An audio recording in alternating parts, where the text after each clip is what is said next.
Hello guys, welcome back to my channel. This is Pedro Fame here. I know I said I was going to start a sports channel, but I'm actually going to push that till February time just because I still kind of want to grow this channel. This channel hasn't been reaching quite as big numbers. That's honestly on me. I haven't been doing a great job of putting out the best content for you guys, and I should be doing better. So today I was going to do one of the Super Duty videos that I promised you guys that I was going to do. So this is going to be the F-250s, the Chevy Silverado 2500s, and the 2500 Cummins Dodge Ram. So I'm going to start off with Ford today because I started off Ford last time, so I'm going to do a continuation like that. Next is going to be 2500. If you guys want to watch the Duramax video, that's going to be a great one. And there's the Cummins one, that's also a good one as well. So I'm going to give you some feedback. Or please give me some feedback and talk to me about the content and how it could be better. And I know I still don't have an intro and outro. Trying desperately to get a camera so I can get everything to my computer instead of get off my phone, which is a lot harder to be honest. But here we go. Alright, so the 250. The F-250 is a great platform. It's been good for a number of years now. It's probably the best looking one, I still say. I say the 2500 Chevy Silverado is right there with it in terms of competitive looks. Ram is a little bit far off in the distance for me. Again, because they keep that same design from 2009, I don't understand why they continue to do that. But on Chevy's Duramax side, it looks really good. I just feel like it needs a lift for it to really look that menacing look that it's really going for. And I know that's what it's going for, but I felt like it sat a little bit too low for me. I feel like it could have been raised about another 2 inches, and that would have been like the perfect height for it. It does. But the F-250 is a great height at a great platform. The Power Stroke engine, I know, is not one of the more powerful and better ones than the Duramax and the Cummins, which are more pronounced, more beloved, have a bigger fan base than the Power Stroke. Power Stroke doesn't really have a big fan base. It's kind of on the lower side. A lot of people bash it, even though it has some good numbers. I mean, almost 900 pounds of torque we're talking about here. Gets up and moving pretty fast. I used to work at Ford, like I said, and I drove in a lot of the 250s. They are great. Doesn't matter across the platform.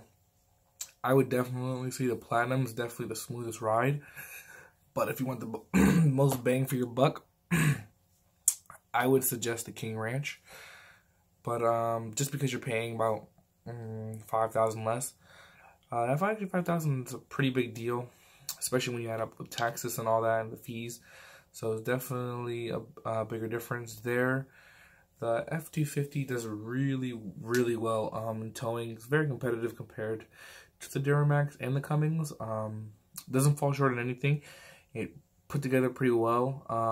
A little bit of a difference though in the F-250 and the F-150.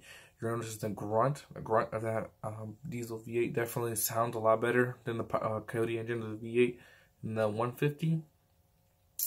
And obviously, you can tow more, obviously, more payload. But inside looks exactly the same as the F-150, and that's not a bad thing. The F-150 looks absolutely fantastic in the interior. Best interior. I mean, I don't think that's something I can state enough. I like this. I like the Sync 3. It's just as good as Chevy's right there. 100% right in it. So is Ram's a little bit ahead, I would probably say, just because the Uconnect is a great system and they've used it on the Challenger, Charger, Dart. I mean, it's been in almost all their vehicles. I mean, it is on all their vehicles, sorry. So they're definitely a good system. The F-250 does great MPG compared to the other two. Because when I was driving it, and I drove it around the city a little bit, and I got to feel it out. It drove pretty well. It not the smoothest. I would definitely say the Duramax is more smoother, but the 250 definitely has a great point of reference when you're coming from where it was previously. Because I feel like these two generations have, I mean, it's been leaps and bounds better. I mean, the interior on that one was pretty good, but I wouldn't say it's something that I would have personally wanted to move forward with. Anything below 2016, I believe, from 2012 to 2016, around there, was the same generation where it was nice, but it was really rough. I mean, it was terrible suspension work on that. and it wasn't leading in towing. It wasn't really that great in towing. And the payload was pretty low compared to the other ones. The interior was decent, and it wasn't really getting up and moving like the Duramaxes were.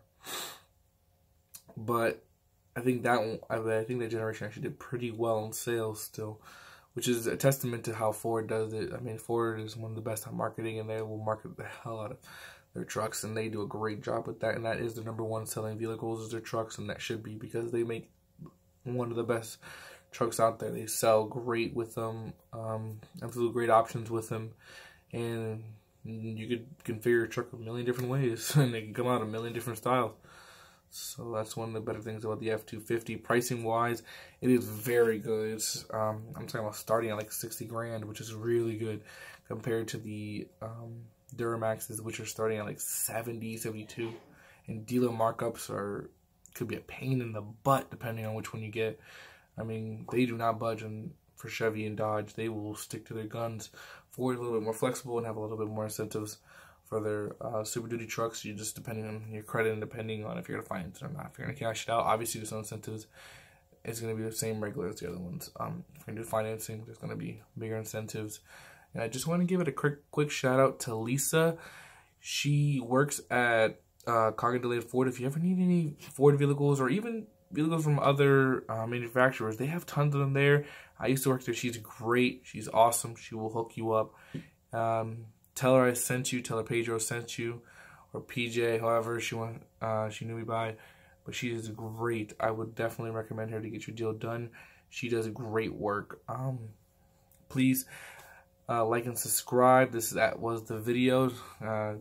Thank you guys, and get this video to 100 views. I'm trying to get all my videos to 100 views. I'm trying to get to 10K views, because that's when I get monetized. And when I get monetized, I can put better content out for you guys. So please like and subscribe, and I promise you my editing skills are getting better, and I'm going to put out a video with great editing skills. I'm just waiting to get monetized. Remember that.